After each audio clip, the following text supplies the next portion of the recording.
exec, el Vélez, el Vélez, el fenómeno que todos quieren ser, el chamaquito que no pueden entender. How we doing, guys? Welcome to episode 102, re-uploaded, re-recorded. I had some technical difficulties. The visuals were fine, but the audio was not there, and I was greeted by all you guys telling me, hey, no audio. So, I had to get through work, then come home, figure out what was going on. Hopefully now you guys can hear me. I love you guys. Thank you for all the support. I appreciate you guys tuning in. We're going to go through the game twos that have happened, including Miami's and OKC's last night. And then we're going through my mock draft. I'm going to cut out the MLB portion. We'll talk about MLB next week. And then Formula One and NASCAR haven't really practiced or anything. So we're getting deep to the nitty gritty right now. On the last episode, I said that Amon-Ra St. Brown, it became the highest paid wide receiver in the league with his new contract. That's going to push up Jalen Waddle, T. Higgins, Justin Jefferson. I expect to come around 32, maybe 33, close to $35 million a year, just because he's the one that's going to reset the market. This automatically puts certain draft picks in play for the Bengals, because they are probably not going to be able to keep T. Higgins and Jamar Chase. So all that. Penei Sewell got a new contract. They shore up their left side of the offensive line for years to come, for Jared Goff or whoever they bring in the future at the quarterback position, and assure themselves they're all pro tackle. Other than that, let's get to these basketball games. They were amazing. We're gonna start with Cleveland. It was a blowout in game 2 versus the Magic. You just see you see the experience. You see that, these guys in Cleveland versus the Orlando Magic, such a young team, inexperienced, haven't felt playoff basketball. And you just see the gap of experience between this young Orlando team and this Cleveland team with Donovan Mitchell and Jared Allen and people that have been, not in wars in the playoffs because they haven't gone rounds, but, have been to the playoffs before, especially Max Strus made it to finals last year with the Heat. People like that, they just kind of know what playoffs are, and you definitely see that difference. It's at home now. It's in Orlando today at 7. I don't know if that will change anything. If there's a sweep alert in either conference, I would say that it's this series, just because I see the disparity in offense quality, because the Magic have let's call it what it is, the bad offense. They don't have a lot of shooters. Even though they're a defensive-minded team, so is Cleveland. So that kind of cancels out, and Cleveland has the much better shooting team. You look at guys like, of course, Donovan Mitchell, Darius Garland, Max Strus, Merrill, Isaac Okoro shoots a nice 3-ball now. You have Mobley shooting threes. So, they didn't really need anything for a lot from Donovan Mitchell this game, 23 points. Had Jared Allen with a nice double, 16 rebounds. So overall, was kind of like a dominating win. Nothing to really write home, but by 20. So the next one is the crazy one. The Knicks 2-0 against Sixers in one of the greatest 56.7 second sequences you ever seen in an NBA playoff game. The Sixers were dominating most of the game. Jalen Brunson was struggling once more. People weren't hitting their threes. The toughness, and the offensive glass at the end of the game, and Jalen Brunson being determined that he's a shooter and that something's gonna go down. His first made 3 was the one that put the game at 2 points. And then the sequences ensued. So they're going back and forth in the fourth quarter. Maxey is getting to them. He scored 35. So Embiid scored 33, 34. Great games from both. Kelly didn't give him much. Bud Hill didn't give him much. Tobias Harris didn't give him much. So it was kind of just them carrying the team, but they had a lead. And the Knicks, just with their toughness and DiVincenzo stepping up and Josh Hart going for 21 and 15. For a guy that's 6'4" to go 21 and 15 and grab more than 30 rebounds at 2 combined playoff games as a guard just shows you hustle. It's it's something that a Tibbs team, Tom Thibodeau is just kind of preached, and has the perfect team to do it. So they're kind of dominating all game. Not dominating, but Sixers have a lead. They, frankly, they should have won this game. And then the Knicks start, battling. Sixers start missing. Offensive rebounding takes over. And the last 56.6 seconds is it starts with a Maxey layup going to the rim. They come back to the other end. Well, let's start the actual sequence. The actual sequence is Maxey hits a 30-footer to go up 5 with 56.7 seconds left.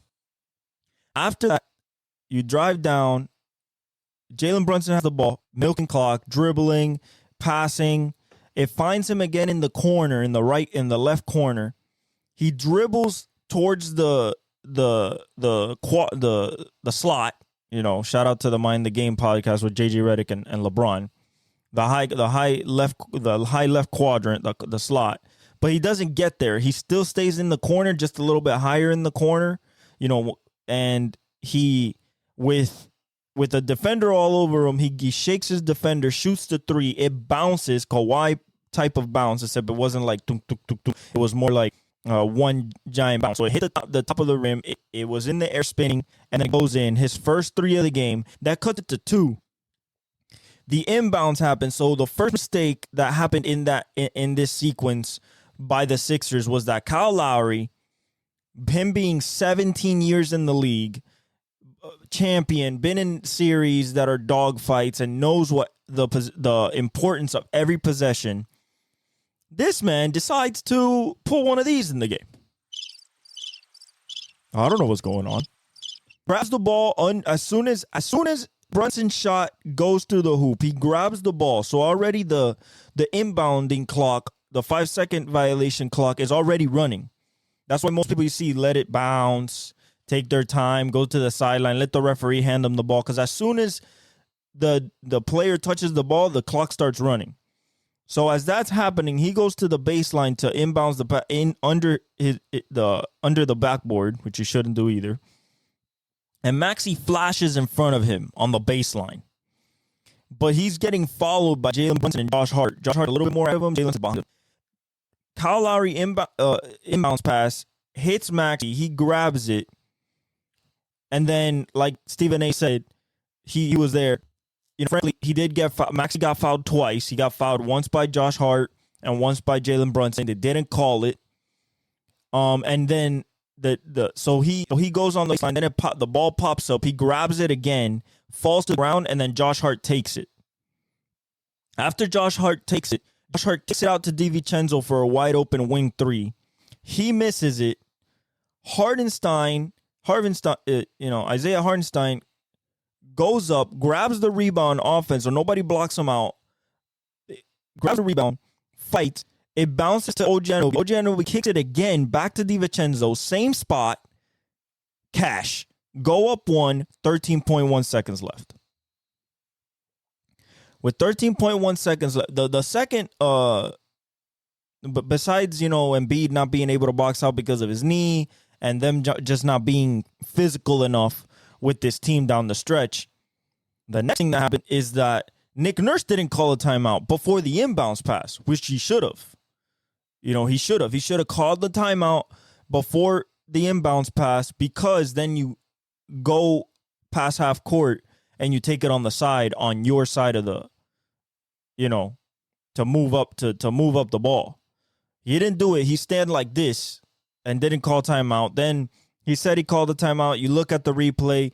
He should have ran on the court in front of the referee. The referees are involved in the play. They're just looking at the play. They know the situation, time and score. So, timeout doesn't get called.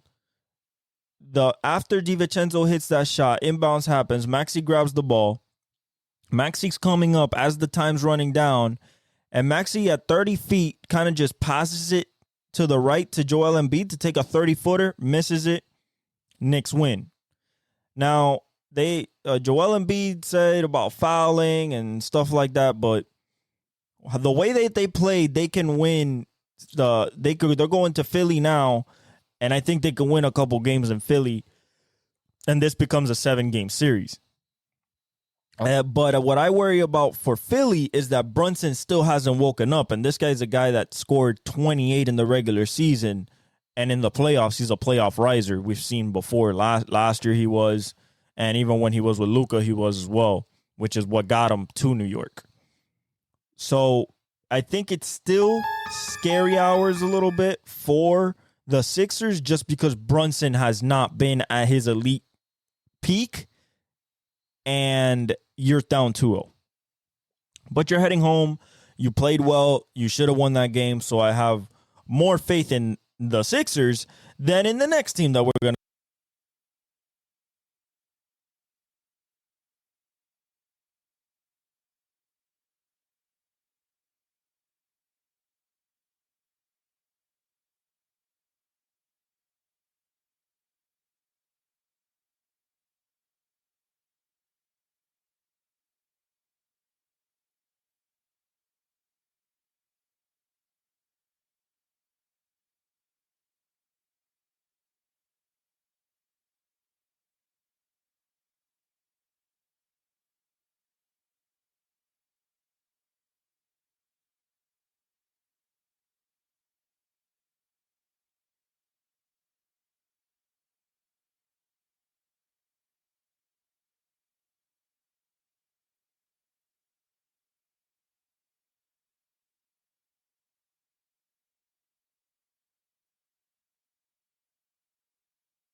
to talk about the Los Angeles Lakers. I told you guys. I told you. It doesn't matter what lead they got. It doesn't matter how good they play. 5 minutes left. They're going to one play. Jokic, Murray, pick and roll. Try to stop it. They went 9 for 10 at the down the stretch. But the sequence was crazy. So the Lakers are leading all game. The lead gets up to 20. 15 at halftime. They get it up to 20 with 10 minutes left in the third. And then Denver starts picking away. LA went through a stretch that they didn't make like 10 shots in a row or 12 shots in a row. That's when the lead got cut to 10 at the end of the third quarter. Excuse me. At the end of the third quarter. They led all the third quarter. Until, so, off a made basket, Jamal Murray is bringing up the ball, and LeBron's on him. LeBron, by the way, Murray was not having a good game. He didn't have a first good 3 quarters. So, and Jokic didn't have a vintage first half that he, dominated. No, he started dominating in the third. Excuse me. And then, so this is what happens. Jamal Murray's bringing up the ball. LeBron's on him. LeBron causes a turnover. Game is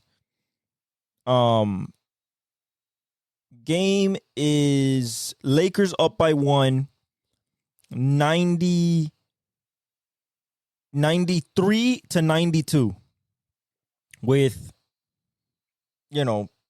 maybe like a minute something left. So LeBron goes down, gets the layup. As soon as LeBron gets the layup, Jamal pushes the ball to Jokic, and Jokic pushes the ball up. He tries to get fouled. He feels like he's gonna get fouled, so he throws up a prayer, which wasn't even close.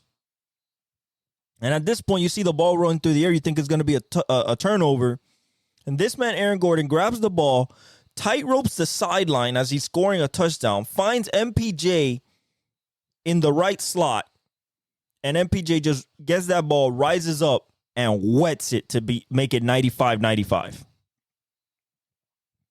Next play, D'Lo goes down, gets a layup. This is all after LeBron gets 2 threes in a row because Jamal Murray started waking up, and then Jokic started taking over. And they were battling within 4 points, 5 points, 6 points, like that. It was so tight at the end. But they were running the Jamal Murray Jokic pick and roll, and they scored 9 out of 10 times down the stretch. So they were scoring while, I think the Lakers scored 6 out of 10 or 7 out of 10. So really good, but it's not 9 out of 10. D'Lo goes, he runs, takes a high arcing layup, bounces it off the glass in. Nuggets up by 2. They go down the floor, and then Jamal Murray hits a step back jumper against LeBron, ties it up.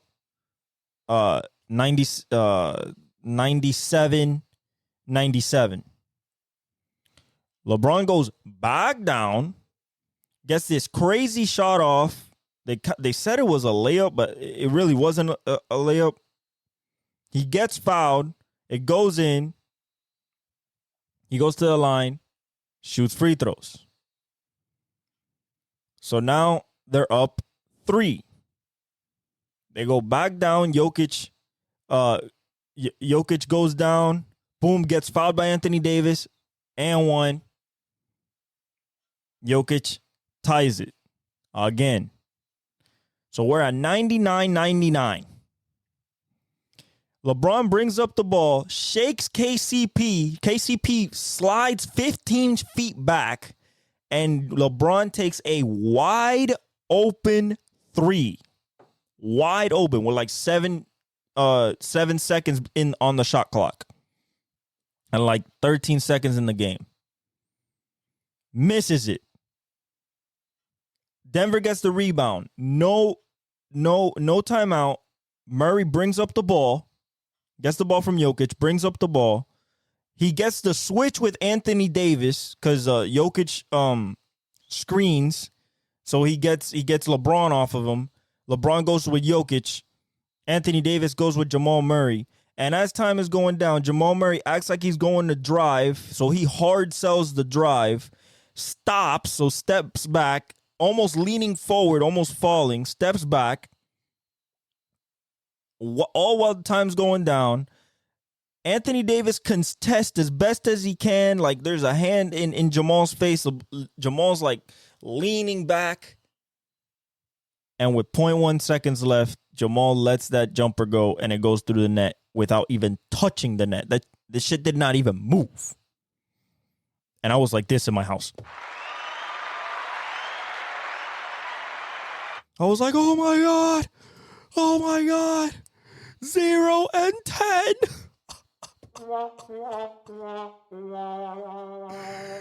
0 and 10, and you play your best game. D'Lo goes 7 for 11 from 3. So he picked up the slack from game 1. AD gives you 32 and 8 and 6, I believe. On elite efficiency, he was 14 of 15 at halftime. But he only took 1 shot in the fourth quarter. And then LeBron gives you 28, 26, 12 and 8, or 26, 8 and 7. Something like a good game for LeBron. Efficient too. Hits his threes. And you still lose. You still lose. You were up by 20 and they walked you down. And there was no point in that game, including when they were up by 20, that I felt like, the Nuggets aren't coming back. It's inevitable. They are inevitable. And I love to see it because I'm not a Laker hater. I'm not a LeBron hater. I respect the franchise and I respect the player on the court. I'm a LeBron agenda hater and a Laker agenda hater. And the agenda for the Lakers is that they're in cahoots with the NBA, getting calls, and that is doubled when they have LeBron on the team, and the NBA is trying to push LeBron to every finals he can get to try to pass Jordan. That's just my personal opinion, but there's a lot of people that think the same way. In my opinion, he'll never pass Jordan. But that's besides the point. They got walked down. Now you're going to LA 2-0 and, have lost 10 in a row, have had double-digit leads in seven of the last In 7 of the 10, 3 straight you've had double-digit leads and you've blown it and played amazing. While Murray hasn't woken up, which I think in game 3 and game 4, you're about to see vintage Murray. I think he was getting his form back, at the end of game 2. And Jokic, you can't stop him. He dropped a 20. What he dropped? I mean, it was insane. Insane. Jokic dropped 27, 20, and 11. He has 4 of those games all time. Nobody else has more. He's on a list with Kareem, Dave Cowens, which is an old dude, and Wilt. Kareem, Wilt, and Dave Cowens. And I believe Tim Duncan or David Robinson. But they only have 1. And Kareem, I think, has 2. He has 4, and he's 28. All-time great, man. And it's time. The era has ended. The Curry, as much as I hate to say it, the Curry, LeBron, Durant era is over. It is time to usher in the Jokic, Anthony Edwards, SGA, Luka, Giannis, that era. Jason Tatum, that era has begun. And I'm here for it. Probably the best doubleheader playoff-wise that I've ever seen. Back-to-back, those 2 finishes. The way that it ended with Anthony Davis falling into the Denver bench as the ball's going through the net, and Jamal falling back from the fade. His response after in the press conference where they asked him, so what happened on that last sequence? And he literally just said Jamal Murray made a shot and drops the mic and leaves. LeBron complaining about fouls and the Sixers-Knicks game and reviews and replay. I love it. I love it because you're heading to LA, and I'm going to give you the benefit of the doubt. I think you can win game 3 because I said that it was going to be Nuggets in 5. But if you guys lose game 3, you are getting swept again. Again. And this time in round 1. Not the Western Conference Finals, in round 1. Swept. Swept. This team doesn't care about you. They don't think you're significant. They don't even think you're not even on their radar. The fact that you're up 20 and they just walk you down is hilarious. That they can just say, all right, enough is enough. Let's pump the brakes. It's over. It's hilarious. The way that Jokic just kind of took over and Anthony Davis couldn't do anything with him. I'm talking about footwork, post up. He went post up 3 times in a row and could not stop him. This is after Anthony Davis went 14 of 15 in the first half, hitting jump hooks and 15-footers that he's never hit in 3 years. And, bro, I'm sorry for the Lakers, man. But you don't got no answer for this team. No answer. You don't got answer for Aaron Gordon. You don't got an answer for MTJ. You don't got you need Reeves, D'Lo, LeBron, AD, Dinwiddie, Taurean Prince, Darvin Ham, all to be on their A-plus game to even have a chance to beat this team. That's how far apart you guys are. People, everybody says, including LaShannon Sharp, LaShannon because, he loves LeBron. That's his GOAT. GOAT James, how he says. But you have to understand when it's over. 39 years old, 33 years, 30. I mean, Anthony Davis has 35-year-old knees and body. They are gassed in the 4th. Gassed. LeBron can't, he had a great fourth quarter.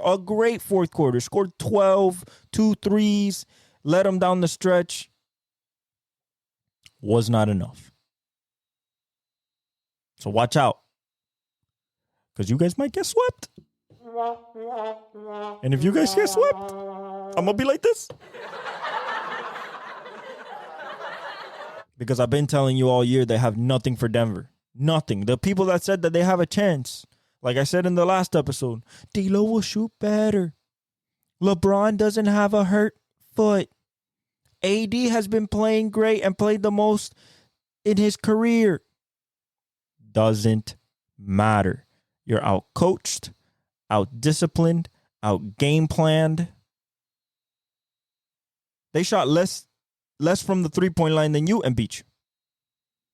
You've led for more minutes in this series and in this matchup than the Denver Nuggets, and you're 0-10 in a row. You don't got no answer. It's over. Okay? The next game that we're going to talk about is the Timberwolves go up 2-0 on the Suns. And I'm going to keep it brief because I know we're trying to get to the draft. And Anthony Edwards scored 15, but Jaden McDaniels and the Timberwolves defense clamped up. Durant with 18. Booker with 20. And Beal with 14. That's it. And then Jaden McDaniels not only clamped up on defense, but then scored 25 on offense. And the Suns were leading. And then they ran out the gym. Leading down the fourth quarter, the Timberwolves defense just kept being stifling, blocking shots, contesting, and the jump shots were not falling. Grayson Allen getting hurt really badly with that sprained ankle at the early turn of the third quarter, even though he wasn't shooting well the last two games, but that hurt him. And then Mike Conley hitting big threes, and Naz Reid doing his contributions. Ant had 15, but they, some of those 15 were loud because, they were important. Nickeil Alexander-Walker didn't have his best game, but still contributed. And Gobert played well. Cat can play better, but he played okay. But he was in foul trouble, so that's why he didn't score that much. But he played great defense. And I think for the Suns, it's kind of just like, all right, you're going to Phoenix, and your best hope is that your guys get hot, your top three get hot. I'm talking about hot. I'm talking about, KD dropping 40. I'm talking about Devin Booker dropping 35. Bradley Beal dropping 30. We're talking about that type of hot. Historic. Because against this defense going to travel. This heart is going to travel. The leadership of Anthony Edwards travels. They were one of the best road teams in the league this year. So, I think that overall, this series might be over. Might be done in 5 games. Timberwolves might get game 3. I don't expect them to. I expect the Suns to come out with a punch. At least with a punch, to punch them in the mouth, maybe get a 20-point lead and try to drive them off the gym in game 3 out of desperation. But this series, I think Timberwolves got this. Time to move on to Denver because that's who they're facing in the second round. We got a rematch of last year's first round, except Jaden McDaniels and Rudy Gobert are there. And Cat. So I think it'd be very interesting. I think it matches up well with size and everything. So that'll be a dog fight, probably go 6-7 games. But I think this might be over in 5. Now, the Suns can get hot and win both, and then this can go 6, 7. It can, because, KD can get really hot. Devin Booker could get really hot, especially at home. Eric Gordon. But in this series, I expect that defense to travel. I expect the rebounding to just, continue to be an emphasis. The turnovers, 20 turnovers by the Suns. 20. That led to 32 points off of turnovers. You're going to lose every time. Every time you're going to lose like that. Missed shots, not finishing rebounds, getting on the glass. Just hard. Just the little plays. And then just they add up until Timberwolves, kind of pulled away at the end. Shout out to the Timberwolves, though. I think that the reason Phoenix might not get two on their crib is because I think Ant is about to explode again. He exploded for 33. I mean, I think he might have a 40-piece one of these two games. It's just he's that type of player, especially like, yeah, he plays well at home, but on the road, he just loves that type of energy. And his team feeds into that. And his defense feeds into that. So I think he might have a big game and kind of just like say no to the Suns on their home court one of these games. Whether it's game 3 and go up 3-0 and set up the sweep, or game 4 if Phoenix wins game 3 if they get hot or out of desperation because they know it's a must win. But shout out to what Timberwolves, baby. That's why I said it was over. LeBron's not out of here. LeBron's about to be out of here. And now KD, round 1 and playing. You feel me? It's a new era.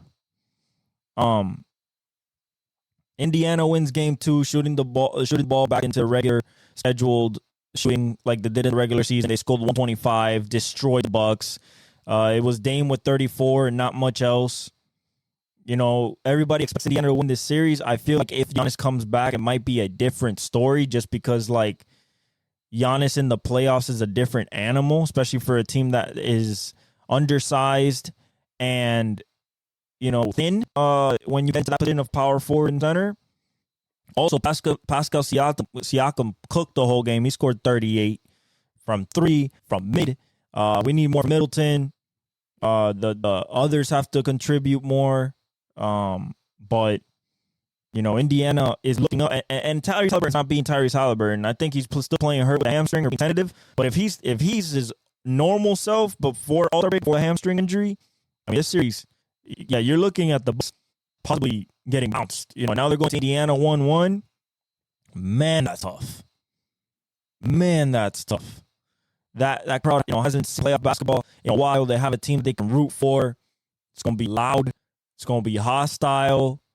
And, Dame better be ready. And I hope Dame time, persists. And at least they get one. Because if they go back home 2-1 and Giannis is still not playing, I think it's up. The Mavs tied the series 1-1 with Kyrie and Luka being amazing. Luka played defense. They shot 0 of anybody shooting against Luka while he was defending. Shot 0 of 11. Kawhi, PG, Harden, everybody. So he said at the end of the game, during the fourth quarter, they wanted to send double, and he said, nah, don't send double. I take pride in my defense. If he's going to play like that, this team's going to get a lot more scared. Because if Luka's going to lock down on defense and not be a cone, you got problems. Because everyone else is pretty good on defense. Besides Kyrie, everybody else can play defense. So, PJ stepped up in this game. Blake Lively played well. Danny Godfrey got hurt but came back. But now it's 1-1 heading to Dallas. And I expect us to play very well. So, and Kawhi played this game. Gave you 18, and, we'll see. Kawhi has to have one of those, performances defensively where he locks down LeBron in the finals when he was with the Spurs, or when he locked down, Clay and Curry when he was with the Raptors. Because if not, the Mavs have so much firepower. So do the Clippers. But the Mavs have so much offensive stuff. And if the defense is tight enough, they can win the series. But I think this is going 7. This is way too competitive. So many runs. But, yeah, so after that, I recorded the episode, right? But then the audio thing happened. So I'll give you what happened yesterday in the game 2s that happened yesterday. And man, shout out to the Miami Heat. Even when they are counted out immensely with no Jimmy Butler, no Terry Rozier, going against the 64-win Celtics in Boston, looking at 2-0 in the face, the Heat somehow, some way, make a franchise record 23 threes to beat the Celtics. Tyler Herro's 24-14 with 6 threes. The defensive game plan was great by Spoelstra. He didn't allow the driving kick. They didn't drive, stuff like that. And since the Boston Celtics love taking threes, they just head into the jump shoot. And then the all 5 starters for the Heat, Caleb Martin had a great game shooting from the field and for 3 big threes. Jaime Jaquez Jr., big plays. Jovic, everybody contributed. Bam, everybody contributed. Everybody. Tyler Herro threes and main defense. Now it's 1-1 heading to Miami.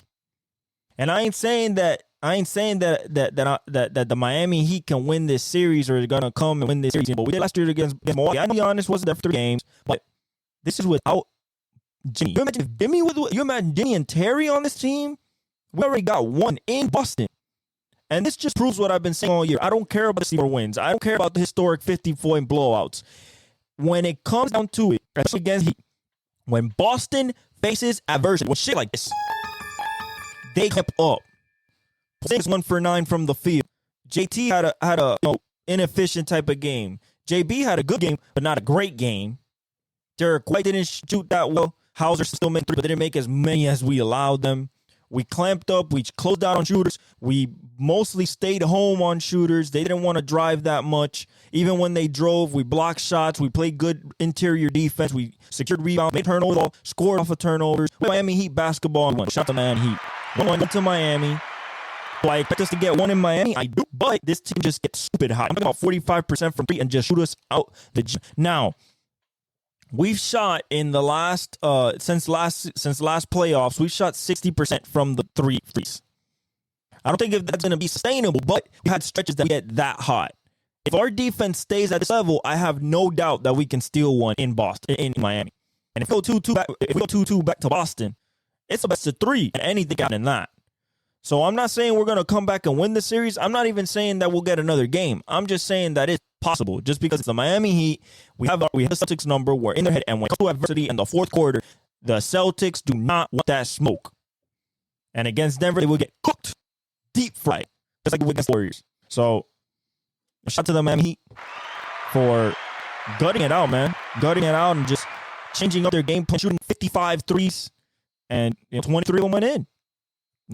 It's the third time ever since the playoffs have kept the 3-point shooting stats. So I think like the 70s or early 80s that a team has made 23 threes more. So it's a one-off, but it is the Heat. We still play defense. We still try to make you miss. And I feel like, Drew kind of struggled too. So I feel like we have a little bit of a chance. Might be just a one-off. We might not another game, but I'm glad that we got a game in Boston. That makes me feel good as a fan. And lastly, OKC destroys New Orleans. They 80 points plus combined from SGA, Chet, J-Dub. They had a 30-point lead in the third quarter. I mean, no Zion. Pelicans looked. SGA with an MVP performance, 33 points on elite efficiency. This is why OKC is the number 1 seed. This is why people were wrong to sleep on this team. Coming into playoffs saying, "Oh, too young." SGA is that dude, man. J-Dub is one of those dudes. Chet from is one of those dudes. And everybody, Isaiah Joe, Kenrich Williams, Kesson Wallace, Lou Dort.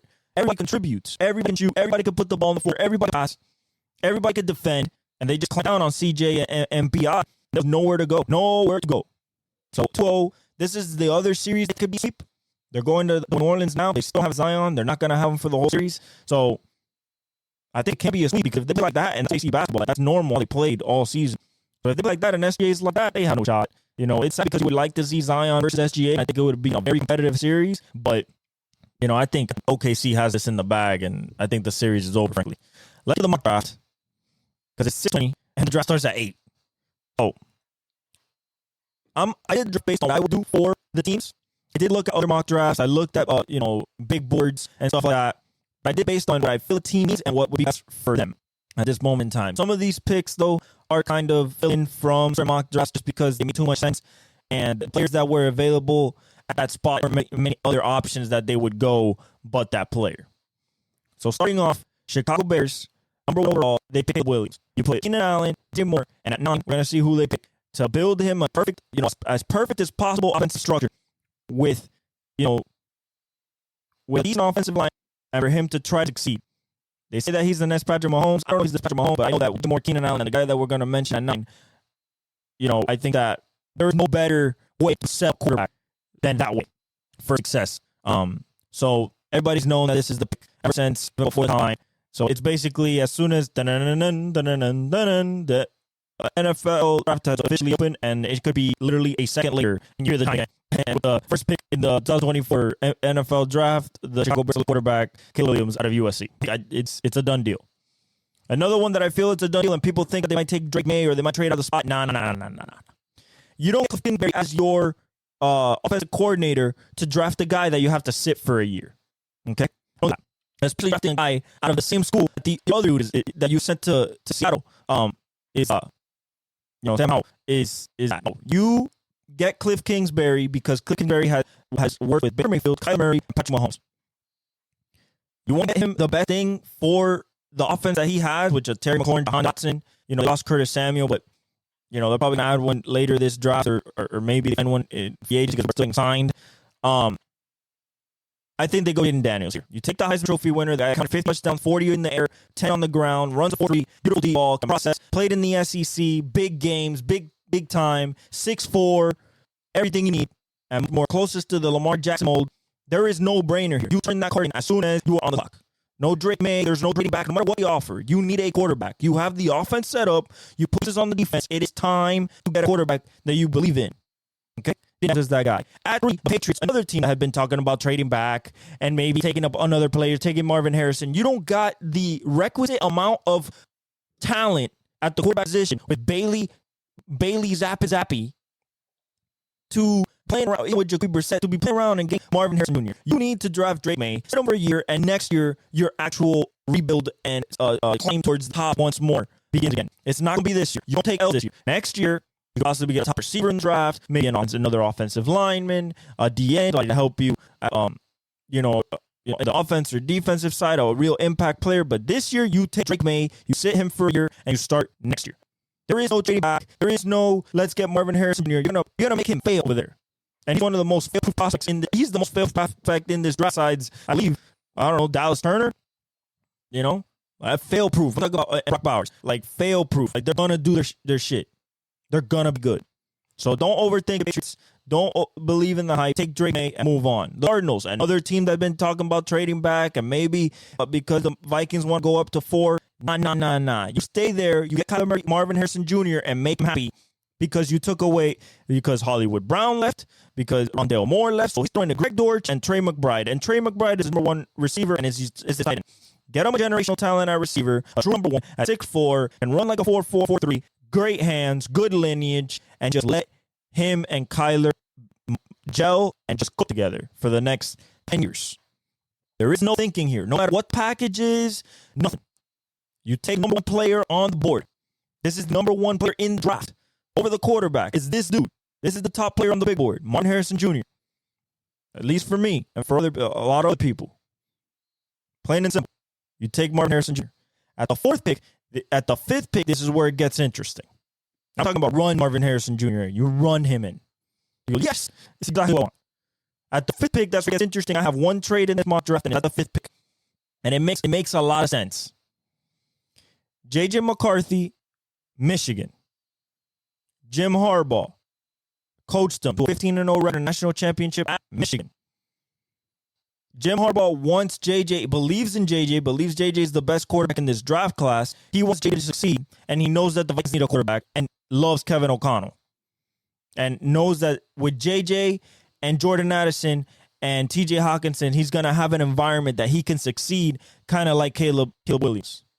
It's a no-brainer here. Vikings trade up from 11 to 5. Because the Chargers can still get their tackle, which is what they want. Some people might like Malik Neighbors. Now, I think Jim Harbaugh has JJ's future at heart. And I think that instead of picking Joel, which you have to flip him to the left side, you already have Rashawn Slater, Joel, left tackle. You have to flip him to the right side. No. You go to 11. Olaf Shanu might be there. Tacey Fuaga, Trey Faltanu's going to be there. And you take your pick at that tackle position at 11. And you also have the 23rd pick, which you add the right receiver, which is probably like Anadai Mitchell and Xavier Worthy. You think Xavier Leggett.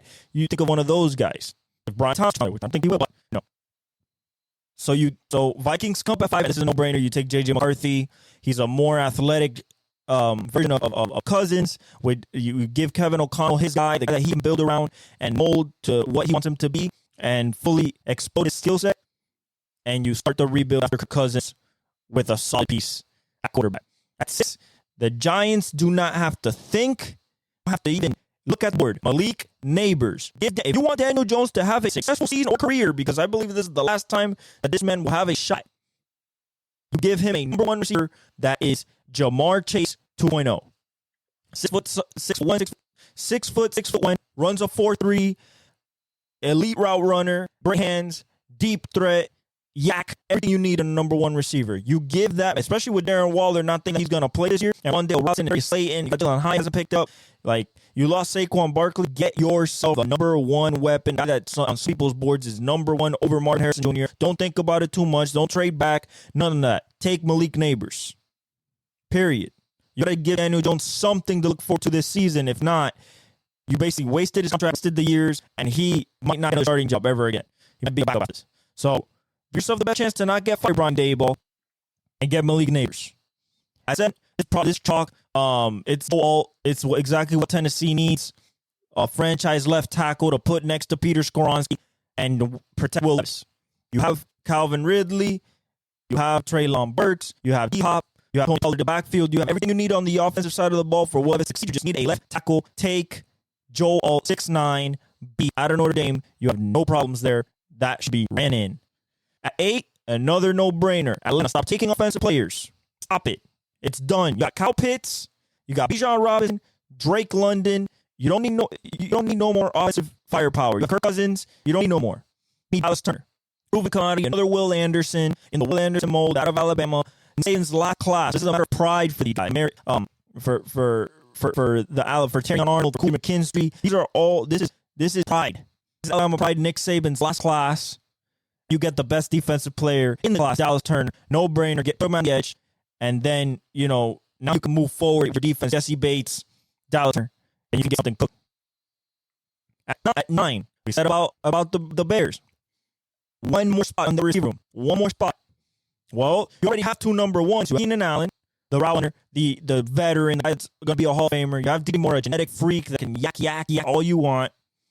Get a guy who is in the mold and has studied Larry Fitzgerald and DeAndre Hopkins. Rome Odunze from Washington, don't even think about this. As soon as you get to 9 and Rome is sitting there, you take him. I've heard Olu Fashanu. Why you want? No. Get Caleb Williams, unstoppable trio. Why do I say unstoppable? Because Keenan Allen is 6'4", Rome is 6'4", and DJ's like 6'2", 6'3". These is not a small wide receiver group. We have the veteran route runner that can teach Rome everything he needs about releases and everything like that. And then you have the yak guy, which can also teach Rome how to stay up, and and Rome has speed. He runs a 4.4, and you have a legit with Cole Kmet.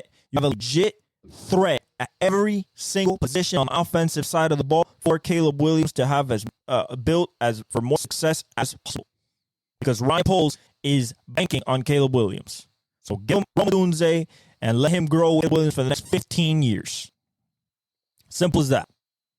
At 10, many things have happened. People said Brock Bowers for Aaron Rodgers. I say take Troy Fautanu. If you don't want Troy Fautanu, take Olushanu. Or Talif Waga. Take whichever one of those 3 that you want. You have to protect Aaron Rodgers coming off an Achilles injury. There's no way that you're going to go another year with this offensive line looking as bad as it does with a 40-year-old quarterback on a surgically repaired Achilles. You have Garrett Wilson. You have Breece Hall. You have Mike Williams. You can't take Brock. And I know that Aaron Rodgers turned Brock into an absolute monster, Kelsey-like, but it doesn't matter if you don't protect him, if he's intact. And in the division where I have to take the Dolphins out because we don't have no Christian Wilkins, no Jalen Phillips, and no Bradley Chubb right now because of injury. But, against the Bills, they're facing an 8-man front that is relentless. And against the Patriots, you're still facing Josh Uche, Matthew Judon, Christian Moore. And for the Dolphins, I think we're going to fix that either in the first round or later in the draft, but we need to address that. We'll get to what we pick later, but we need to address that D-line because losing Christian Wilkins is not acceptable. But I think that for the Jets, they need to take either I have Troy Fautanu here. But you could take Olu Fashanu from Penn State. You could take Talisi Fuaga from Oregon State.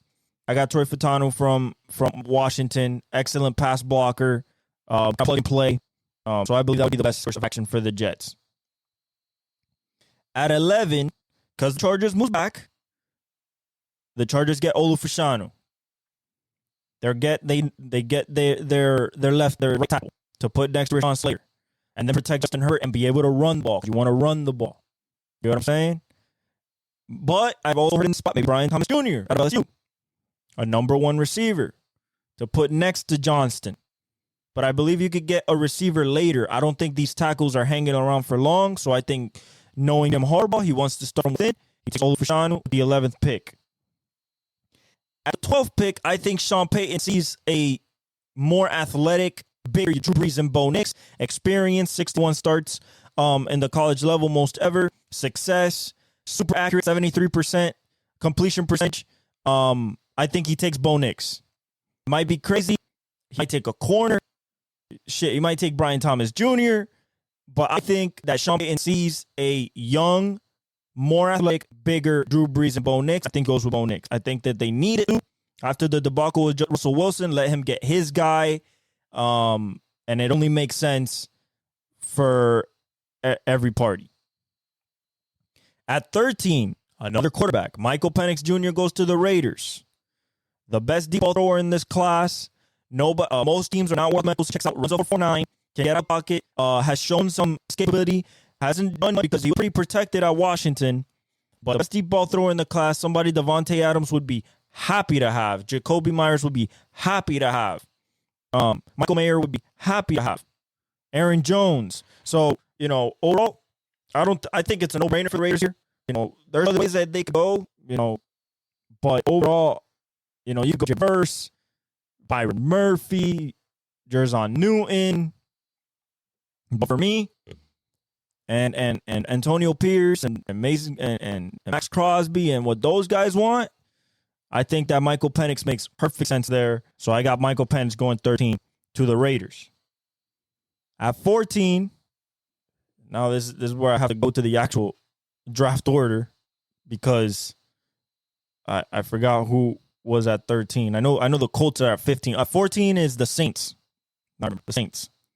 They take J.C. Latham, tackle out of Alabama, proven commodity.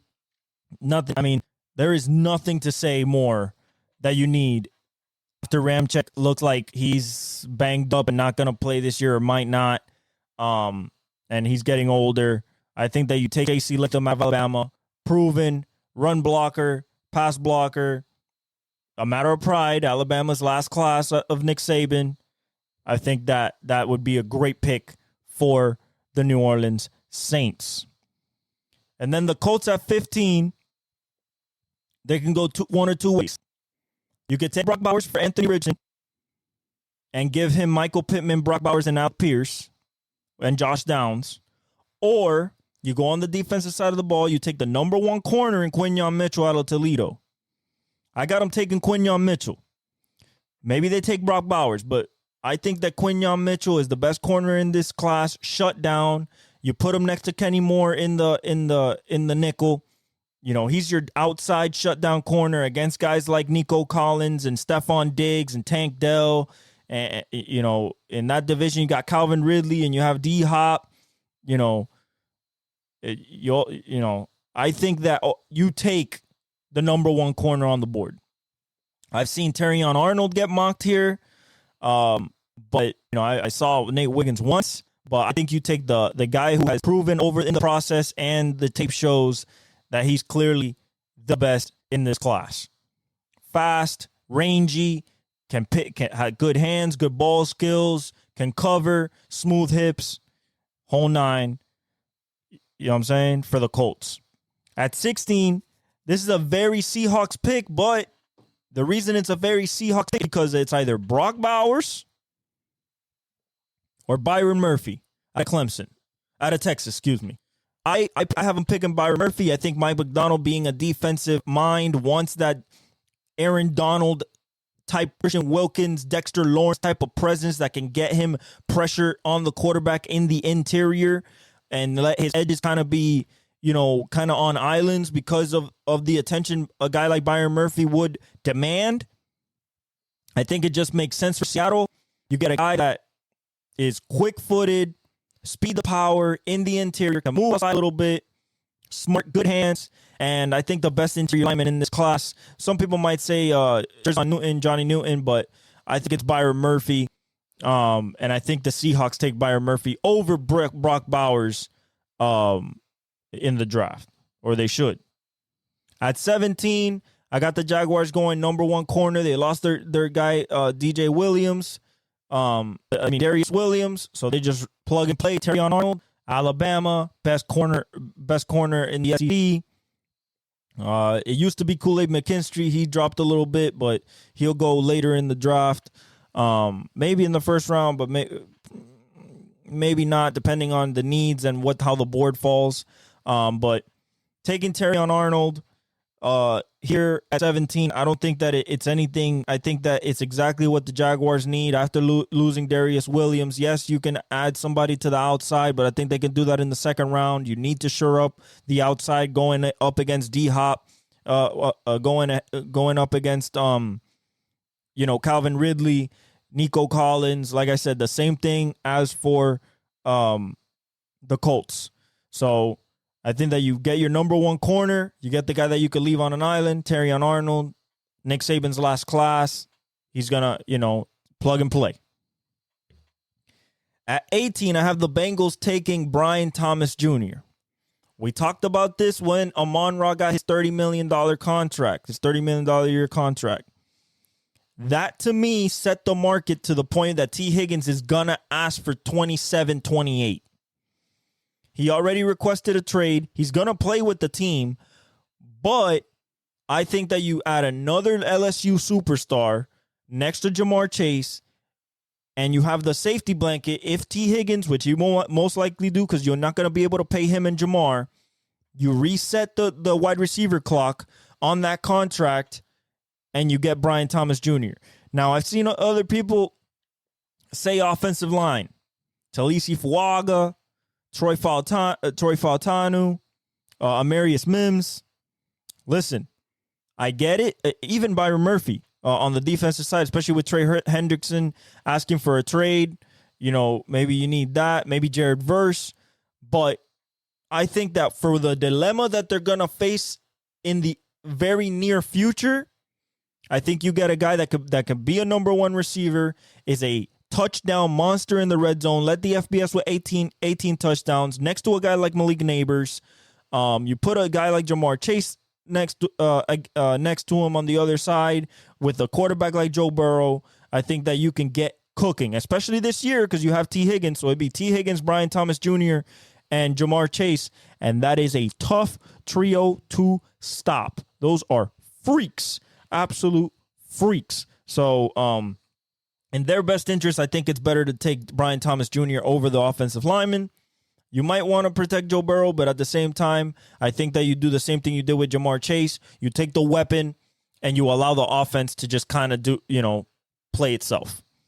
At 19, I have the Los Angeles Rams taking Jared Verse out of LSU. Speed the power. One of the most elite athletes in this draft class when it comes to the edge. It's between Latu out of UCLA and Jared Verse. Some people were mocking Bo Nix to the Rams. I have him getting taken by Denver. But Bo Nix can land here. I've heard that I've heard that Sean McVay likes him. But the reason this makes sense, it's either there's two logical picks here. It's either Jerzon Newton to try to just plug and play and replace Aaron Donald, which I'm not talking about plug and play and just like replace him as in like, oh, he's going to match his production. No, I'm saying like you lost your number one D tackle, put another really good D tackle prospect in there. You took Aaron Donald in round one, take Johnny Newton in round one. Or you take the edge, Jared Verse, you put him on the other side of Byron Young, and you go to town. And then you find your D tackle later. I think that it only makes sense. I don't think they should go offense. They have good offense. Cooper, Nakua, you got Kyron in the backfield. I don't think you need you got Tutu Atwell. You don't need offense right now. I think you take Jared Verse, you put him next to Byron Young, and you let them go chase after quarterbacks. You're facing Brock Purdy, whoever's playing in Seattle, which I think is Sam Howell at this moment in time. they were also getting mocked Michael Penix, the Seattle Seahawks. That can happen as well, but I have the Raiders taking Penix. I think Penix will go higher than people think. So I think that the best course of action is either taking Jerzon Newton or Jared Verse. I have them taking Jared Verse. The reason they take Jared Verse over Latu, I think the injury concerns for Latu that made him medically retire at Washington scare some teams. I like Latu because he's a technician and has a 96 grade as a pass rusher. And he is a technician, so he doesn't use his overall athleticism, although he's a good athlete, but he is hands, technique, leverage, angles. That's what he's about. A Nick Bosa type of TJ Wattish type of talent when it comes to technique. But I have him take him Jared Verse, speed the power, the freak, proven production. I have the Rams taking Jared Verse. At 20, I have the Steelers taking Amarius Mims out of Georgia. Sure up the offensive line. Some people have Brian Thomas Jr. going here. Some people have Adonai Mitchell going here. Xavier Worthy. Listen, you have to protect Russell Wilson. Even if you're going to play him the way he wants to play, which is outside the pocket most of the time, you have to protect Russell Wilson. You need to run the ball more, especially in your division against if the Bengals pick Brian Thomas Jr. and you already seen what the Ravens have done. So I think that you take Amarius Mims, you put him next to the guy he took last year, which his name escapes me right now, the giant dude. And you move forward with running the ball, your toughness, and overall, I think that's what who was it? Dan Quinn is the Commanders. Arthur Smith, I think that's the offense that he's going to run. He's going to just run, get him a big tackle that can road grade for Najee Harris and Jaylen Warren. I think that they go Amarius Mims. Dolphins take Jackson Powers Johnson. We could also take Graham Barton. We could take Jerzon Newton. We could take Latu. Whichever one we take, I'd be happy with. But we need to shore up the offensive line. We were, Teron Armstead, it constantly keeps getting hurt. We were like on a third guard last year. I know the defensive shortcomings with Bradley Chubb and Jalen Phillips out and losing Christian Wilkins, and we need a guy like Johnny Newton or a guy like Latu. I get it. And I would be very happy if we go D-end or D-tackle. But I think we need to shore up that offensive line. Jackson Powers Johnson out of Oregon, big dude, technician, can block, can run block, can pass block. I think that's what the Dolphins do. It's a boring pick, but it's the right pick. At 22, we have the Eagles picking Talisi Fuaga.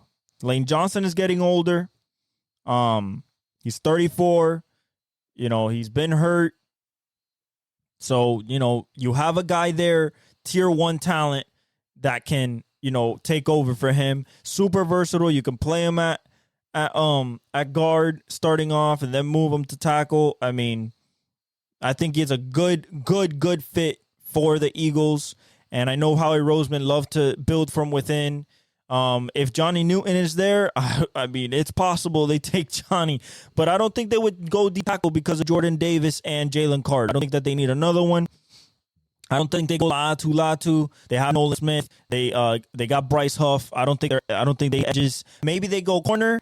Possibly Nate Wiggins out of Clemson. Maybe Kool-Aid McKinstry. Out of Alabama, but I think for what they are coming up on in the offensive line, I think Talisi Fuaga would be the best pick there. At 23, the Chargers again.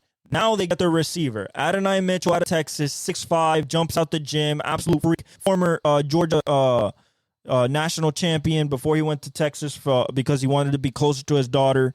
So I think this is putting against next to Justin and and also Josh Palmer. You know, maybe you add another guy, but you know, I think that you get your number one receiver. I believe that he could be a number one receiver. He's fast. He runs a 4.3 at his size. Red zone threat, can blow the top off a defense. I think that this would be the best pick for the Chargers here.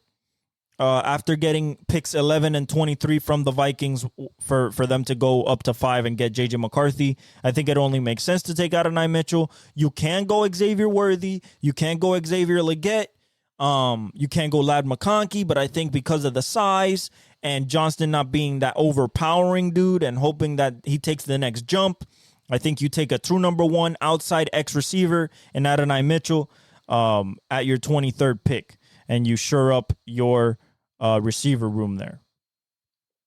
At 24, I got the Cowboys taking Tyler Guyton. You need to replace Tyron Smith. You got Tyler Smith that's gonna move your line. You need to plug in. So, you know, I think Tyler Guyton does that for you out of Oklahoma. And you know, I think that is just the right play. Some people have said maybe they trade back. Some people have said take another receiver, possibly, you know, I'm not saying running back, but, you know, they kind of need one. You know, you can go on the defensive line. You can go, I don't think they should go linebacker. You don't need corners. So offensive line is where it's at. So I think Tyler Guyton is good for them. At 25, I got the Packers going Cooper DeJean, the cornerback out of Green Bay. Listen, I think that you put him next to Jair Alexander. You also put him against next to Keyshawn Nixon with these new kickoff rules where you get 2 returners, and you have yourself a weapon on special teams and a weapon on defense. A guy can take it the distance, pick 6, can cover in man, can cover in zone, and putting him next to Jair Alexander, I think that's a great 1-2 combination at corner. The white guy really can't play corner for real.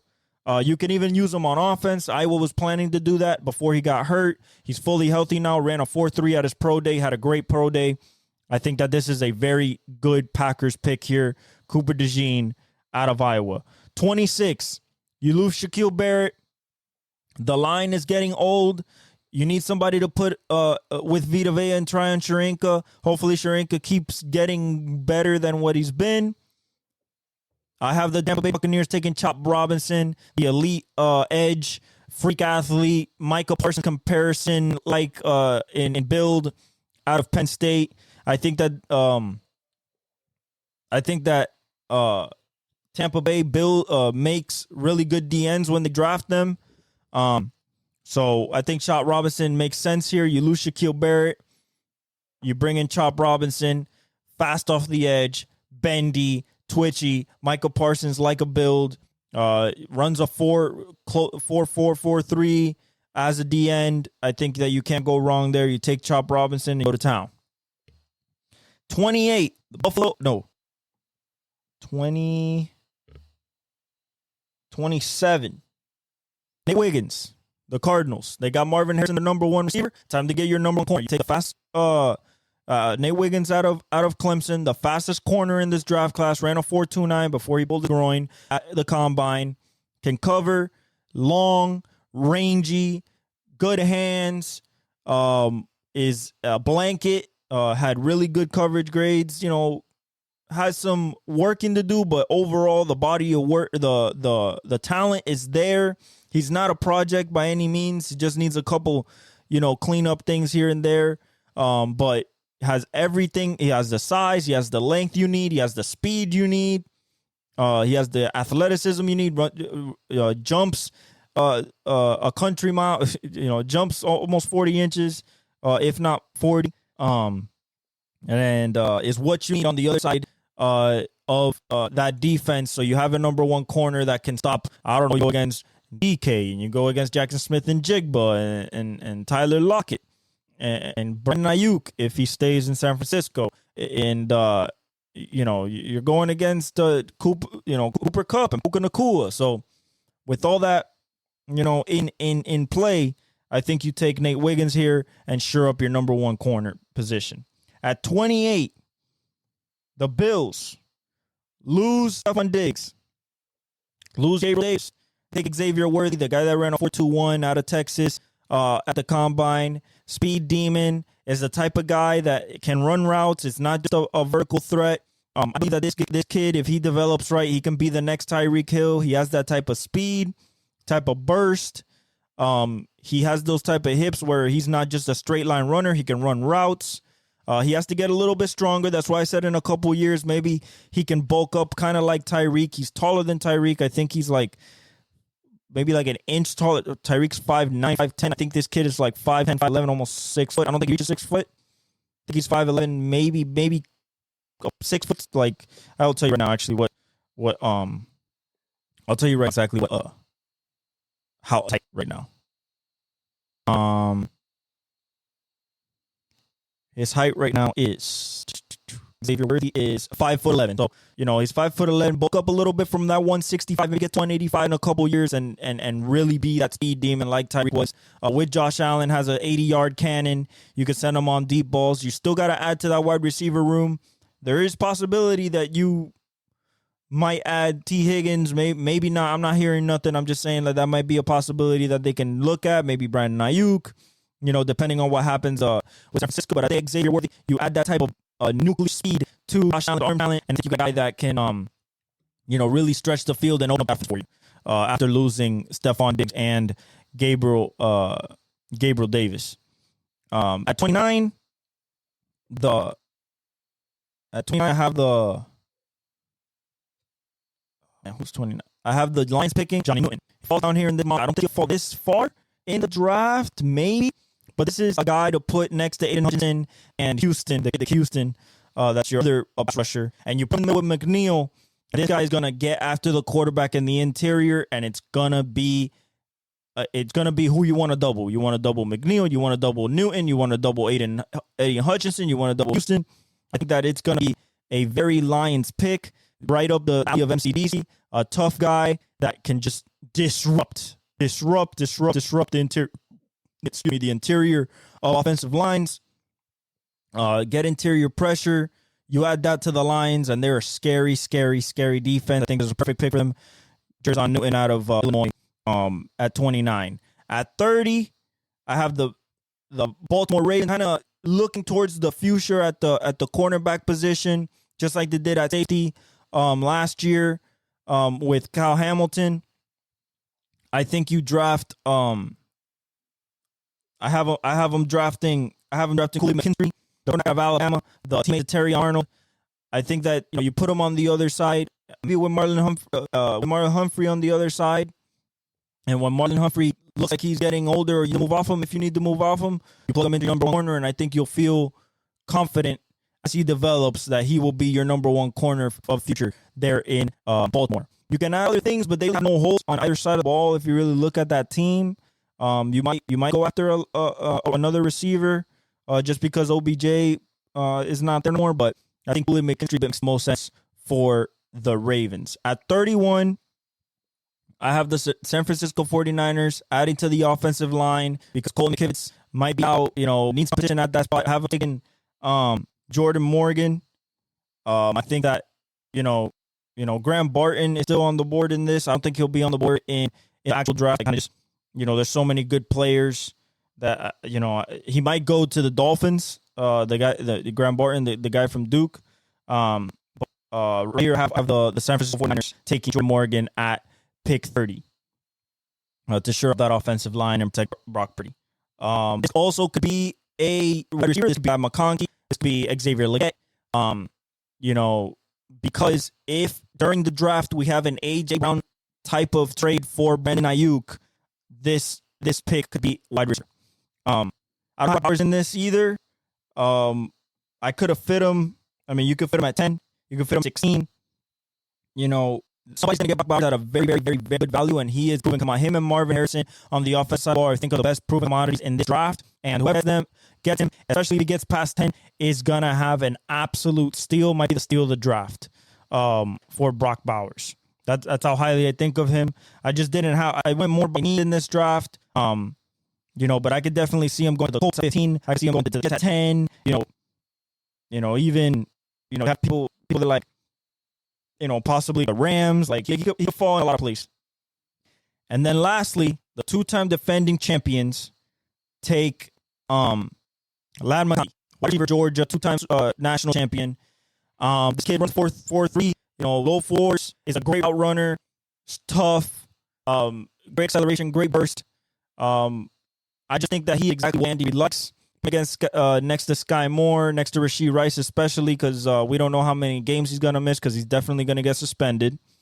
You'll see, and just keep out to that wide receiver room. If you don't like Ladd McConkey, I think about another genetic freak receiver like out of Carolina. But you need to add firepower to that offense. You won a Super Bowl, but if you want to go for 3 feet of time to really build back that wide receiver room back up, Kelce doubled every play. So Ladd McConkey here for me. I think he's proven, and I think somebody Andy Reid and Patrick Mahomes would love. If not Ladd McConkey, I would take Xavier Legette out of South Carolina. And those are that's Evelez's mock draft for 2024 here on the Exec Talk podcast. Let me know what you guys say in the comments. Thank you for all support. I love you guys. We'll talk baseball next episode.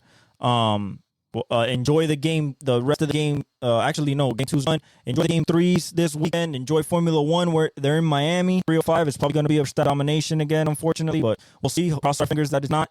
NASCAR's at Dover. A mile racetrack is literally high banked and it's treacherous. They call it the Monster Mile.